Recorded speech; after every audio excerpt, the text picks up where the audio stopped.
Hello everyone, I'm CA Ruchi Gupta. Thank you for the overwhelming response on my last video in 43BH. After that video, I received a lot of queries. आइए उन्हें हम detail में discuss करते हैं. So first question है कि micro और small enterprises कौन सी होती हैं.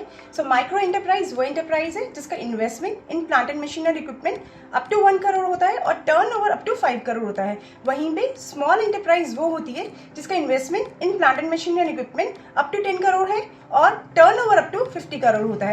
तो अगर आपकी एंटरप्राइज इन दोनों में से कोई भी है तो इस सेक्शन में कवर हो जाती हैं.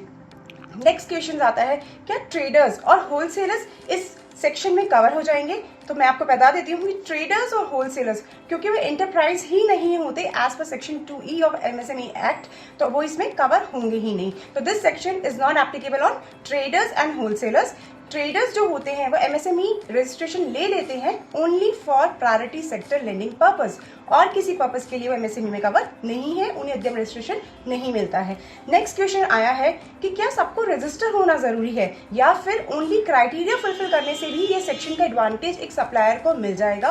तो मैं आपको बता देती हूँ कि रजिस्ट्रेशन जरूरी है. Only those enterprises, only those supplier who is registered as per section 8, who has filed a memorandum as per section 8, only those are covered. तो आपको रजिस्टर होना चाहे उद्यम में MSME में जरूरी है to claim the benefit of section 43BH.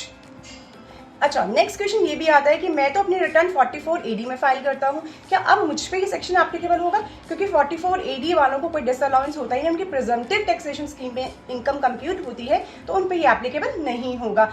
But अगर आपका ऑडिट नहीं होता है बट आप ITR भरते हो with detail P&L balance sheet income compute करते हुए, तो आपके ऊपर अगेन ये सेक्शन एप्लीकेबल है. इवन इफ आपका ऑडिट नहीं हो रहा है तो भी आपके ऊपर ये सेक्शन एप्लीकेबल है. तो आपको डिसअलाउंस या allowance according to section 43BH होगा. नाउ नेक्स्ट क्वेश्चन बोलता है कि क्या ओपनिंग बैलेंसेस पे भी सेक्शन एप्लीकेबल होगा. तो मैं बता देती हूँ कि ओपनिंग भी एप्लीकेबल नहीं है. जो भी इनवॉइसेस आपके 1 अप्रैल 2023 से लेके 31 मार्च 2024 तक जनरेट हुए हैं, इशू हुए हैं, उन्हीं पे ये सेक्शन एप्लीकेबल है. उन्हीं के इनवॉइसेस का ड्यू डेट आपको आइडेंटिफाई करना है और जो पेमेंट उन इनवॉइसेस के रिगार्ड में ड्यू होगा 31 मार्च 2024 को, उन्हीं पे सेक्शन 43BH एप्लीकेबल होगा. तो ये कुछ क्वेश्चंस आए जो मेरे पास वीडियो के बाद मैंने उसके आंसर दिए. अगर स्टिल आपका कोई क्वेश्चन अनआंसर्ड रह गया है या आपको और कोई क्वेरी है तो प्लीज़ आप अपनी क्वेरी जरूर शेयर कीजिए. Thank you so much.